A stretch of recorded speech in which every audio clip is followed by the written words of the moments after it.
Good Shabbos, everybody. It's been a very difficult week for world Jewry. Aside from anger and grief,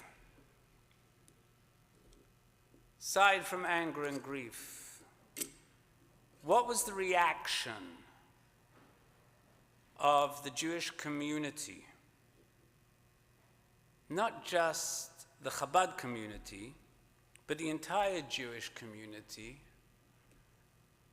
to the brutal murder of Rabbi Zvi Kogan, alav shalom, in Dubai this last week. What did you hear from all segments of the Jewish community? Did you hear calls for revenge? Did you hear calls for religious war? Did you see the smashing of store windows, the burning of cars? Did you hear any violent reaction like that at all? And the answer is no, you didn't. But what you did hear was a call on all of humanity to react to this evil by doing acts of kindness and by doing mitzvot. To put it another way, the reaction of Chabad and the entire Jewish community to this latest act of anti-Semitic brutality was that it will not deter us from our mission to do good in this world, to do mitzvot, and to continue to be an or lagoyim, a light, an example to all the nations of the world. In other words, to continue to bring light where there is darkness. And perhaps with the world's attentions being focused on Rabbi Kogan, alav shalom, it truly does give us the opportunity to show the world what Judaism is all about and what it really stands for. In the heart of the Arab country, Rabbi Kogan dedicated himself to caring for Jews and Israelis abroad. And simply because he was a Jew and a rabbi, his kidnappers murdered him in cold blood. Rabbi Kogan's life was taken because he is a Jew and a representative of the Jewish people. And therefore we, the Jewish people, need to respond to his murder with the Jewish answer to evil and darkness, which is more light and more holiness. The way to respond, the Lubavitcher Rebbe, Zecher Tzad Livrocha, taught us, is by spreading light through Torah, good deeds, because light always dispels the darkness. And therefore, that's what we must do. More specifically, Rabbi Kogan's life's mission was to help people embrace the mitzvah of keeping kosher. As the director of the Rimon Kosher Supermarket, the first ever kosher grocery store to open in Dubai,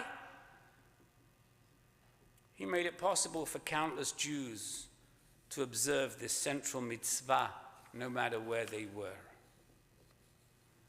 While, of course, there are many avenues to do good and to do mitzvot, the one simple thing that we need to do is to show our neighbors that Judaism stands for the principles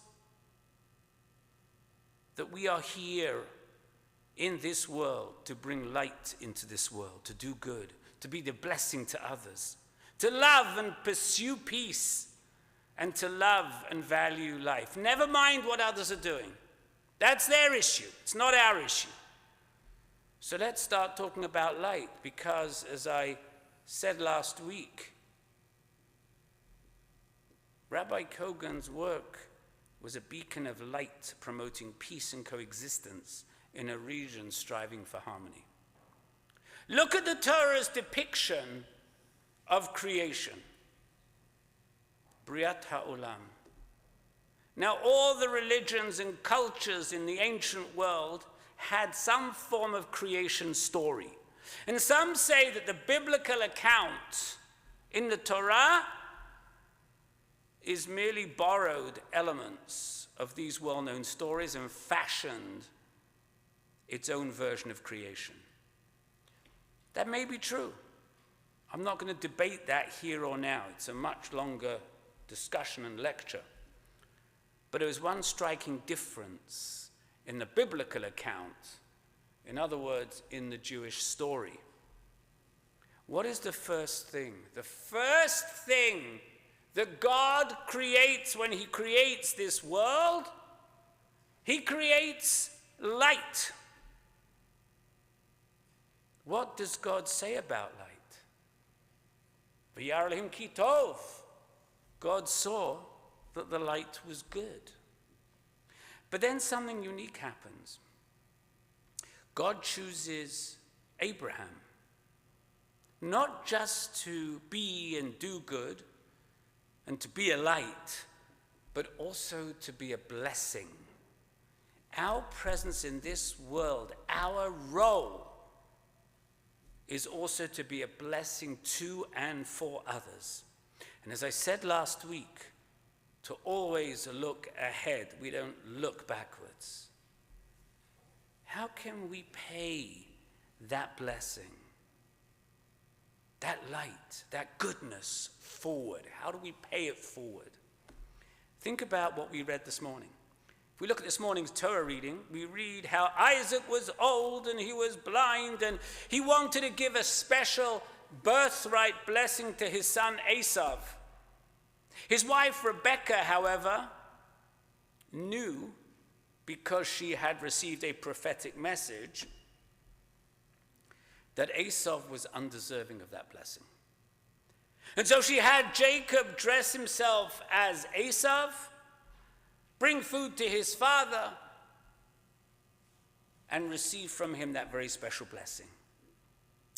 But as we read in the Torah, that blessing was just one of three. One of three that were given by Isaac.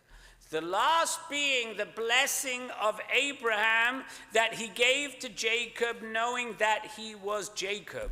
Why?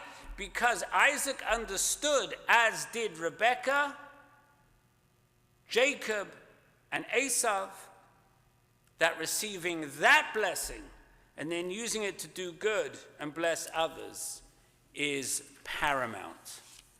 Now, we all know that Jacob doesn't exactly have a sterling reputation for honesty and integrity and goodness.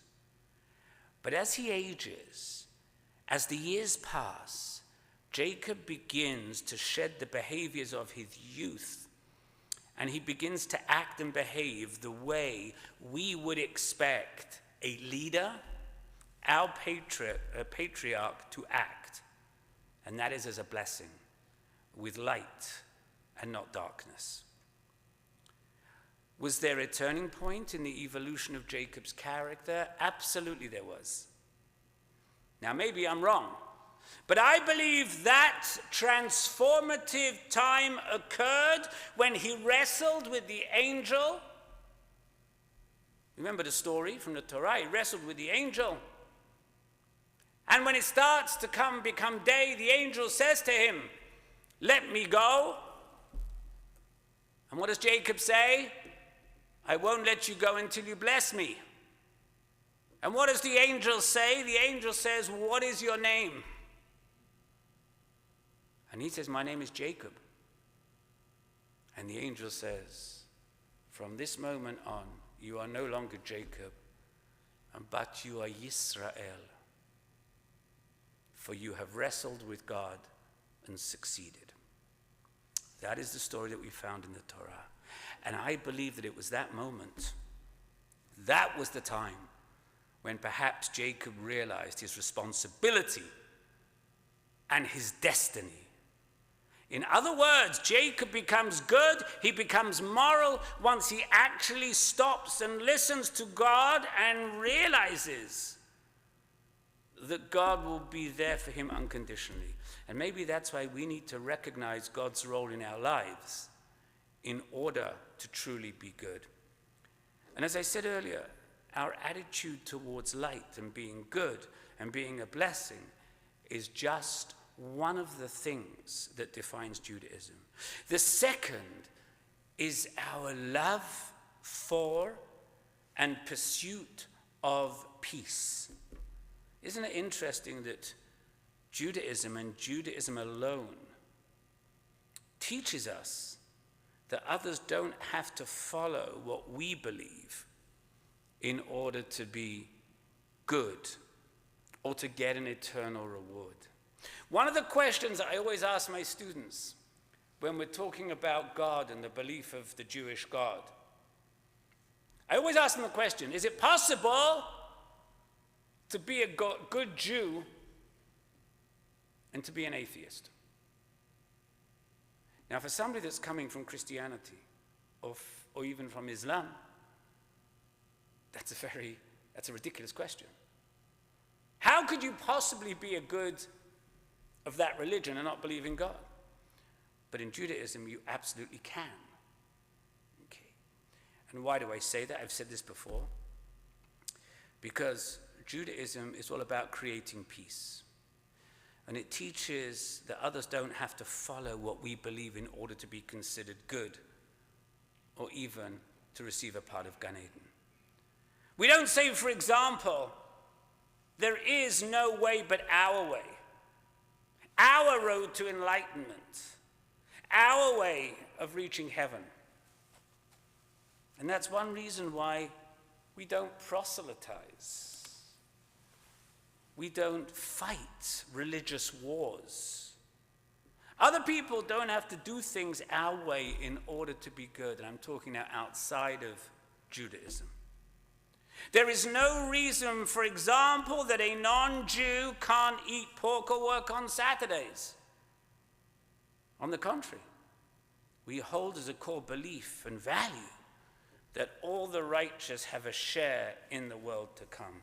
In other words, we believe and we say that you don't have to be Jewish to be good.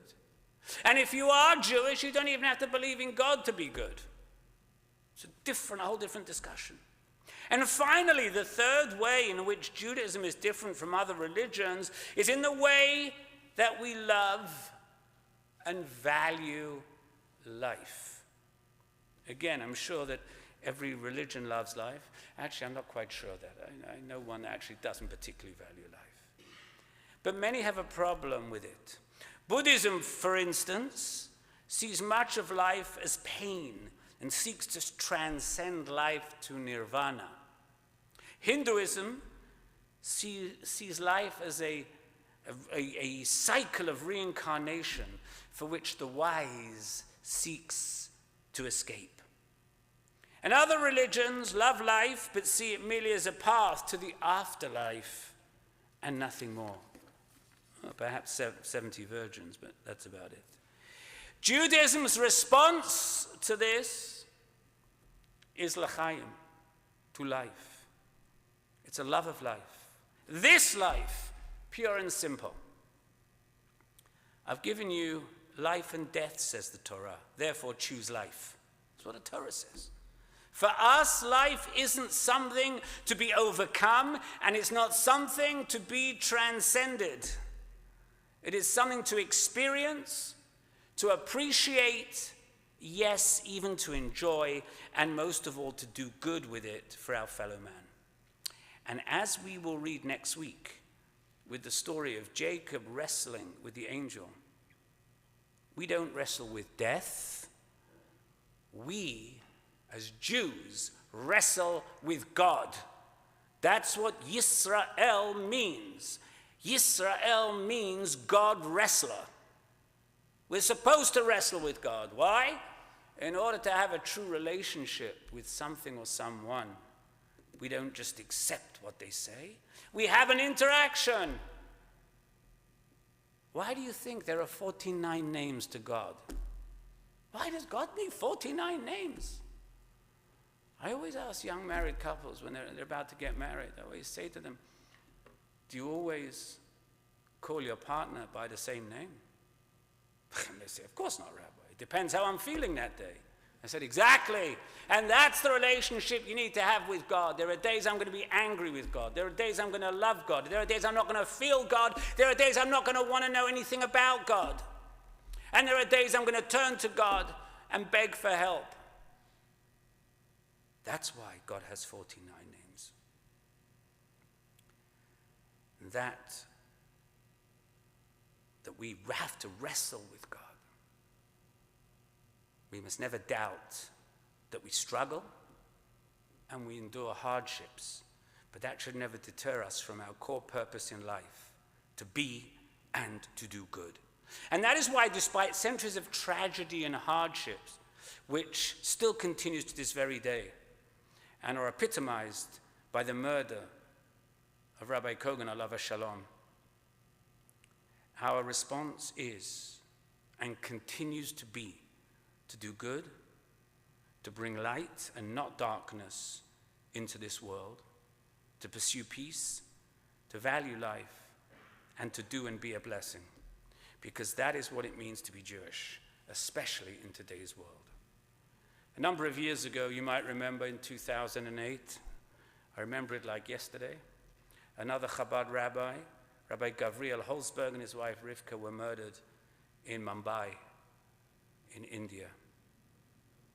And at the time, Rabbi Yosef Kantor, who was a director of the Chabad of Thailand, said, the issue here is not about involving people in Chabad.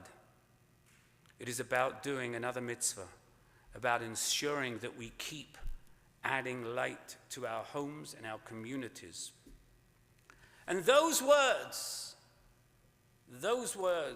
ring true today, just as it did 16 years ago. And let me add, it's also about ensuring that we continue to stand up for our principles despite the evil in the world around us, and not to sink to their level. We don't need to stand on street corners holding a cup of coffee and complaining because a policeman wants to help us and suggest that we might want to move or remove a kippah. We need to understand what is going on. We have an obligation. It's about continuity, not complaining against the police who want to help us. And that's perhaps a challenge for us today. But that is also why we pray. Each and every time we take out the Torah from the ark, what do we say? Answer our prayer and pray of all your people Israel for good, for life, and for peace. The murder of Rabbi Kogan, alav shalom, reminds us not that we need any more reminding, that there is a worldwide effort to delegitimize and destroy the Jewish people, whether they be in Israel, in Brooklyn, Montreal, or Dubai. This is not a time for us to merely and meekly and stand by. We don't have the luxury of remaining silent to the ever-growing hate against our people. When we see Jew hatred, we each must stand firmly and without hesitation. We must speak out. And I'm going to include exactly what I said last week, because I believe that it's just as meaningful this week, with our obligation to overcome darkness with light. And always remember the words from Psalm 30. Tears may linger for a night, but joy comes with the dawn. In remembering Rabbi Kogan, alav shalom, we recommit ourselves to a vision of hope that transcends momentary darkness, because that's what it is. It's momentary darkness, which is a testament to the enduring spirit of a people who have historically transformed suffering into profound spiritual renewal.